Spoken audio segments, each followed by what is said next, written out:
नमस्कार मंडळी, स्वागत आहे तुमचं नवीन एका व्लॉगमध्ये. कसे आहात तुम्ही सर्व? अपेक्षा करते की सर्व मस्त मजेत आणि हेल्दी असेल. तर नवीन दिवसाची छान अशी सुरुवात झाली. सर्वप्रथम श्री स्वामी समर्थ. तर गावाकडचा दिवस तिसरा. जसं की तुम्हाला माहिती आहे, मी माझ्या सासरी आले आहे, त्यामुळे सासरचं माझं रुटीन मी तुमच्याशी शेअर करणार आहे. त्यामुळे व्हिडिओ हा शेवटपर्यंत नक्की पहा आणि प्लीज व्हिडिओला एक लाईक नक्की करा. आता मी महिनाभर सासरी आणि माहेरीच आहे, त्यामुळे मग छान छान गावाकडचे व्लॉग तुम्हाला पाहायला मिळते. त्यामुळे सबस्क्राईब पण करू शकता. इथे सकाळ सकाळ अनुला छान असं तयार केलं, कारण तिला तिच्या पप्पासोबत क्लासवर जायचं होतं. आमच्या गावाकडे क्लास आहे, तर मग 2-3 दिवस मग ते म्हणलं की चला आता सुट्टी आहे तर क्लासवर पण जाऊन येतो. आणि त्यांना रिटर्न जायचं आहे माघारी, कारण त्यांना तर सुट्टी नाही आहे अजिबात. मे महिना डायरेक्ट त्यांना सुट्टी लागणार आहे. अनुला इथे छान असं तयार केलं. बाकीचं माझं काम सगळं तसंच होतं, पण तिचे पहिल्यांदा 2-3 फोटो काढून घेतले. पण तिला इतकी नौटंकी करायची असते आता काय सांगायचं. सँडलला चाला येत नाही, त्यामुळे काल काकाकडून भांडून चप्पल आणली पोरीने. पण काय नाही, सगळ्यांचीच लाडकी आहे, त्यात काही विषय नाही. आज माझ्या जाऊबाईच्या मुलीला पण भेटायला जायचं होतं. तिला मुलगी झाली आहे माझ्या सख्या जाऊबाईला, त्यामुळे मग तिकडे पण जायचं होतं आजच. अनुला घरात घेतला आणि मग बाकीच्या कामाला सुरुवात केली. आमच्या आई एकटेच असतात सध्या, त्यामुळे मग त्यांना एवढं सगळं होत नाही, त्यामुळे मला इथं सोफा क्लीन करून घ्यायचा होता. आणि आता धान्य वगैरे भरपूर झालं आहे, त्यामुळे मग त्याची धूळ सगळी सोफ्यावर बसते. ते कुशन कवर वगैरे सगळं मी धुवून वॉश केलं आहे. आणि सोफ्याचा कवर पण मी सकाळीच वॉश केला होता. मग तो छान असा इथे सुकला होता, मग घालून घेतला. आणि बाकीचं टीव्ही युनिट पण माझं सगळं क्लीन करून झालं आहे पलीकडे साईडला. आता इकडे गोण्या वगैरे आहेत, कारण आमचं धान्य वगैरे शेतातलं सगळं काढून घरी आणलं आहे. मग ते सुकून वगैरे विकायचं आहे, त्यामुळे मग ते हॉलमध्ये सगळं पसरा आहे. त्यामुळे पलीकडचा भाग टीव्ही युनिटचा भाग काही दाखवत नाही, इकडचंच मी दाखवते. एकदम मी आता त्याच्या खालचं पण सगळं छान क्लीन केलं. आता भारी दिसतोय. नाही तर 2 दिवस मला ना अजिबातच करमत नव्हतं. एक तर प्रवासाचा थकवा पण असतो एक दिवस, आणि मग आल्याच्यानंतर लगेच कामाला लागणं हे काही पॉसिबल नाही आहे. त्यामुळे एक दिवस आराम केला आणि चला म्हणलं आज क्लीन करूया. फ्रीज पण खूप खराब झाला आहे, तर फ्रीज मी ना उद्या क्लीन करेन. एकदम डीप क्लीन करायचं आहे. मागच्या वेळेस गणपतीत आले होते तेव्हा एकदम डीप क्लीन केलं होतं. माझ्या नंतर काय कोणी करत नाही, त्यामुळे मग आता चला म्हणलं एकदा करूया. मग काय आता डायरेक्ट दिवाळीतच डीप क्लीन करायचा. एक तर खूप मोठा आहे. इथे आता मी रूम मध्ये आले. ही एक रूम आहे खालच्या साईडला. खाली आहे 1 BHK आणि वरती पण 1 BHK. फक्त वरती किचन नाहीये सेपरेट, म्हणजे आम्ही सगळे एकत्रच राहत आहेत. पण वरती थोडंसं किचनचा सेटअप केला आहे, कारण वरच्यावर करायला बरं पडतं. तर इथे आमची पहिली रूम होती, पण नंतर आम्ही वरती राहत होतो वरच्या फ्लोअरला. मग आम्ही तिकडं रायगडला शिफ्ट झाल्याच्या नंतर मग माझे जाऊबाई आणि भाऊजी वगैरे सगळे राहतात वरती, आणि खाली आमचे सासूबाई असतात. इथालचे कपडे वगैरे ना धुवून टाकले होते, मग त्याची घडी वगैरे घातली. हे काही नवी कपडे आणले होती सासूबाईंनी, मग तेच आता ते बघत होते मगाशी, तसंच ठेवून गेले. मग मी ते आता पिशवीमध्ये ठेवते, कारण बाहेर खूप राडा दिसतो असा. आणि आवरणारे फक्त 2च हात असले, करणारे राडा पसारा करणारे भरपूर हात असले ना की घर अजिबात चांगलं राहत नाही. जे वस्तू जिथं ठेवली ना ते तिथंच ठेवायची, तेव्हा कुठं घर आपलं क्लीन राहतं. तर आता घरातलं सगळं आवरलं आहे. हॉल पण छान क्लीन केला, बेडरूम पण क्लीन केलं. किचनमधली फक्त भांडी वगैरे मला ठेवायची होती नीट, ते थोड्या वेळाने करते. म्हणलं पहिल्यांदा बाहेरचं झाडून घेऊया. हा बाहेरचा पोर्च आहे आणि पलीकडे गेट आहे, तिथे ग्रीन जी मॅट असते ना ती लावली आहे, कारण ऊन भरपूर येतं आणि रात्रीचे मच्छर पण येतात, त्यामुळे ती ग्रीन मॅटमुळे थोडंसं सेफ्टी आहे. आणि ह्या शिडीने वरती जातात, म्हणजे वरच्या फ्लोअरला.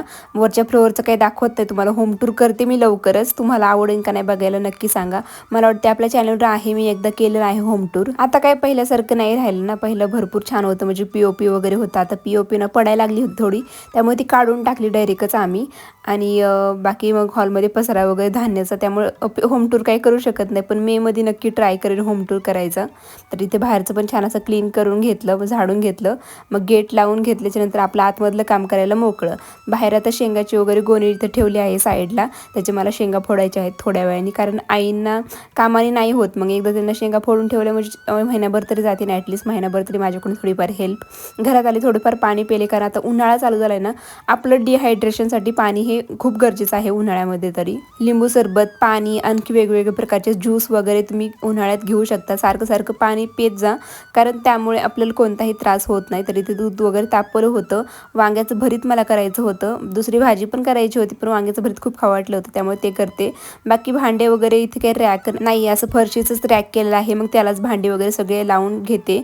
कारण सकाळीच भांडी घासले होते, नाश्ता झाल्याच्या नंतर त्याची भांडी पडतात, जेवण झाल्याच्या नंतर त्याची भांडी पडतात, म्हणजे दिवसभर आपण भांड्यावरच असतो असं म्हणायला काही हरकत नाही. पहिले किचन खूप वेगळं होतं, म्हणजे 2-2 रॅक होत्या, पण एक मी तिकडे नेली त्यामुळे मग इथे एकच रॅकवर. आणि आईंना किती भांडी लागतात ना एकट्याच, त्यामुळे मग जास्त भांडी काय आम्ही इथे ठेवत नाही. आल्याच्यानंतरच उलट मला वरून काढावं लागतं, कारण वरून टिपवर वगैरे सगळे ठेवले आहेत. तर ही साई आईंनी बाहेर काढून ठेवली होती. म्हणलं की ह्याचं तूप बनवून ठेव, तुलाच टाईम भेटला तर. मग म्हणलं चला तेच बनवूया. त्याचा वास वगैरे नव्हता येत, एकदम छान असं गावरान जसं तूप असतं ना तसं आहे, म्हशीचं वगैरे कशाच तरी आहे. आता ह्या भुईमुगाच्या शेंगा काल तुम्हाला सांगितलं की थोड्याशा शेंगा काढायचे ठेवल्या होत्या आमच्यासाठी आईंनी, की आल्याच्या नंतर यांना भेटतील म्हणजे ओल्या शेंगा खायला. मग ओल्या शेंगा तेव्हा सकाळी फोडून दिल्या होत्या, मग मी छान उकडून घेतल्या आणि त्याच करता करता खायचं चाललं आहे. इथे छान असं म्हणजे अरेंज केलं आहे, पण म्हणलं थोडंसं तिथे छान असं अरेंज करावा. थोडं जरी हात फिरवला नाही भारी वाटतं. आता सगळं वरच्यावर ठेवलं आहे, डब्यामध्ये काही नाही ठेवलं, पण माझ्याकडून थोडंफार झालं ना तरी पण मला भारी वाटतं. तसं मी काम करताना तुम्हाला आमचं घर कसं आहे तसं कळायलाच असं. समोरच्या साईडला बघू शकतात, तिकडे रूम आहे. इथे समोर 2 जे दिसतात ना तिथं टॉयलेट आणि बाथरूम आहेत, म्हणजे 2 सेपरेट आहेत. आणि वरच्या फ्लोअरला दोन्ही पण एकत्र आहे, म्हणजे टॉयलेट बाथरूम दोन्ही पण एकत्र आहेत. भांडे वगैरे जास्त नाही तर तुम्हाला मी जसं सांगितलं, कारण वरती पण भांडे आहेत, खाली पण भांडे आहेत, आणि माझ्याकडे पण माझ्या लग्नातली भांडी आहेत. वरती माझ्या जाऊबाईच्या लग्नातली भांडी आहेत, आणि हे सगळे भांडे आईंचे आहेत, म्हणजे आईंच्या लग्नातले. आणि मग माझ्याकडे असे 3 डिवायडेड झालं आहे आमचं. थोडंफार अरेंज केलं, मला तर सुचतच नव्हतं कुठे काय ठेवा, कारण जसं सगळे आपण खाली घेतल्याच्या नंतर आपलं सुचतं की हा इथे आपण हे ठेवू शकतो, पण सगळं तिथे ऑलरेडी अरेंज आहे, त्यामुळे मग मला काही एवढं सुचलं नाही. मग तिथे थोडंफार ठेवलं. मग इकडे बेसिन पण थोडं खराब झालं होतं, मग तेच मी आता घासत आहे. हार्पिक आणलं होतं मगाशी, मग हार्पिकनी बेसिन खूप छान निघतं, म्हणजे त्याचं जर डाग वगैरे पडले असेल ना तर हार्पिकनी चांगले निघतात. नक्की एकदा ट्राय करा हार्पिकनी. मला वाटतं गॅसची शेगडी पण हार्पिकनी खूप छान क्लीन होते, पण जास्त वेळ ठेवायची नाही शेगडीवर, कारण डाग उमटले जातात त्याचे. किंवा मग जे आपलं भांडी घासायचं किचनचं बेसिंग असतं ना तर त्यावर पण जास्त डाग, म्हणजे स्टीलचं जे असतं ना तर त्यावर लगेच डाग उमटले जातात. त्यामुळे स्टीलवर जास्त वेळ हार्पिक ठेवायचं नाही. बाकी मग असं वेगवेगळे जे सिरॅमिकचे वगैरे बेसिन असतील किंवा मग टॉयलेटमध्ये एकदम छान असे क्लीन निघतात. मी सुट्टीला जास्त दिवस येत नाही, आता मला माहेरी पण जायचं आहे. माहेरी मी महिनाभर थांबणार आहे, नंतर परत मे महिन्यात इथे येणार महिनाभर, म्हणजे असं महिनाभर असं डिवायडेड करते. पुढच्या वर्षीपासून असं भेटणार नाही आहे, कारण पुढच्या वर्षीपासून अनु स्कूलला जाईन, मग काही मला जास्त दिवस राहायलाच येणार नाही. फक्त महिनाभर सुट्टी असणार. यावेळेस कसं 2 महिने सुट्टी होती, म्हणून यावेळेची सुट्टी छान अशी एन्जॉय करणार आहे. मामाकडे पण मी 15 दिवस वगैरे राहणार आहे, मावशीकडे माझ्या थोड्या दिवस राहणार आहे, म्हणजे सगळीकडे छान असं राहून घेणार आहे. त्यामुळे एकाच ठिकाणचे व्लॉग तुम्हाला पाहायला मिळणार नाहीये, तर खूप ठिकाणी मी फिरणार आहे, त्यामुळे खूप छान प्रत्येक व्लॉग तुम्हाला पाहायला मिळणार आहे. त्यामुळे आपल्या चॅनलला सबस्क्राईब केलं नसेल तर नक्की करा, आणि प्लीज व्हिडिओला एक लाईक करा. तुमच्या एका लाईकमुळे खूप जास्त मोटिवेशन भेटतं. तर टॉयलेट पण घासून घेतलं, आणि मग अशीच फरशी पुसली होती. मग पाय पुसण्या वगैरे सगळे एकत्र ठेवून सगळी फरशी पुसून घेतली होती. मग तेच पाय पुसण्या वगैरे नीट ठेवल्या, आणि आता ऑलमोस्ट माझं काम झालं आहे. आता फक्त स्वयंपाक करणं बाकी होतं, पण मला गरमच करायचा होता. मग थोडी भूक लागली होती, मग चला म्हणलं शेंगा आहेत ना ओल्या, तर त्या एकदम मनसोक्त खाऊन घेऊया, कारण वर्षभरात फक्त एकदा शेंगा खायला मिळतात. मग आता वर्षभर काय खायला भेटणार नाही, त्यामुळे म्हणलं चला खाऊन घेऊया. ओल्या शेंगाचा कधी सीझन गेला आहे, पण आमच्या नशिबात होत्या फायनली, आणि त्या पण आम्हाला भेटल्या. आता नंतर मला फरशी पुसायची होती, जसं मी तुम्हाला सांगितलं की मग अशीच फरशी पुसून घेतली, पण नाही, ही क्लिप नंतर ॲड झाली आहे. मला फरशी पुसायची होती, मग चला म्हणलं आता फरशी पण पुसून घेऊया, कारण सगळं काम ऑलमोस्ट झालं होतं माझं. फक्त फरशी पुसणं आणि स्वयंपाक करणं हेच बाकी होतं. मग तेच आता फरशी पुसून घेते. आईंना पोछ्याने फरशी पुसलेली अजिबात आवडत नाही. मी होते ना इथे तेव्हा मी पोछ्याने पुसत होते, पण त्यांना अजिबात आवडत नाही. ते म्हणले की पोछा वगैरे तुझं ने तिकडं, मला नको अजिबात, मी हातानेच पुसते. मग इकडे आल्याच्या नंतर माझं अवघड होतं ना, जोपर्यंत आहे तोपर्यंत मला हातानेच फरशी पुसून घ्यावं लागते. म्हणजे पोछा पण आहे, पण ते वापरत नाही, त्यामुळे मग काही इकडे आणलाच नाहीये, किंवा नवीन पण विकत नाही घेतला. त्यामुळे हातानेच फरशी पुसावं लागते इकडे, आणि हाताने क्लीन निघते, म्हणजे छान निघते, किंवा आपला व्यायाम पण होतं ना ह्या हाताने फरशी पुसल्याच्या नंतर. तर मग ते म्हणजे बेनिफिट पण आहेत, पण मला अजिबात आवडत नाही हाताने फरशी पुसायला. म्हणजे मी सुरुवातीला ना व्यायाम करत होते ना, पण तेव्हा मला असं वाटत होतं की आपण हाताने फरशी पुसूया, मग आपला व्यायाम पण होईल आणि फरशी पण पुसून होईल छान असे क्लीन. पण कंटाळा येतो, म्हणजे जसं आपण पोछाने घेतो 5-10 मिनिटात होऊन, तसं हाताने घ्यायचं म्हणल्यावर अर्धा तास तरी लागतो, त्यामुळे कंटाळा येतो. मग रोज फरशी पुसायचा कंटाळा येतो. तसं मी पोछाने रोज फरशी पुसते, पण हाताने म्हणलं की मला खूप कंटाळा येतो, त्यामुळे मी रोज अजिबात नाही पुसत. इथे पण मी 3-4 दिवसाला फरशी पुसते, म्हणजे मी आता आठवडाभरच आहे, आठवड्याभरात फक्त मी 2दा फरशी पुसली, म्हणजे तुम्ही विचार करू शकतात. आणि तिकडे मला रोज फरशी पुसावी लागते. तर किचनच्या पलीकड साईडला इथं आम्ही वॉशिंग मशीन ठेवलं होतं, पण ते आमचं सध्या खराब झालं आहे, त्याचा पाईप टब्स वगैरे शेजारी दिसत असतील तुम्हाला, तर मग त्या जागेवर आता कपडे धुण्यासाठी जागा केली आहे. म्हणजे हे बाथरूम वगैरे काही नाही आहे, हे कपडे धुण्यासाठी जागा केली आहे एक. आणि वरती कपडे पण सुकायला टाकू शकतो इथे, कारण दोरी वगैरे बांधली आहे. म्हणजे पावसाळ्याचं थोडं अवघड पडतं ना बाहेर कपडे सुकायचं, तर मग इथे जास्त जागा आहे. त्यामुळे इकडे म्हणजे एक्स्ट्राचं जे सामान आहे ना, आम्ही पहिल्यांदा आम्ही रॅक पण इथंच ठेवली होती, कारण किचनमध्ये जास्त जागा नव्हती. आम्ही किचनमध्ये जेवायला वगैरे बसायचो, त्यामुळे इथं रॅक वगैरे ठेवली होती.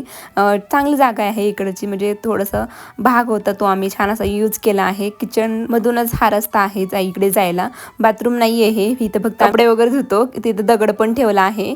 तर इथेच मग थोडंसं खराब झालं, आणि जो झाडू असतो ना, खराटा बोलतात त्याला, तर तो आहे, त्यानेच आम्ही इकडं साफ करतो. पण मला तो भेटलाच नाही, त्यामुळे माझं चाललंय पायाने साफ करणं. ते पण क्लीन केलं. मग आता वेळ आहे स्वयंपाकाची. स्वयंपाकच करायचा बाकी होता.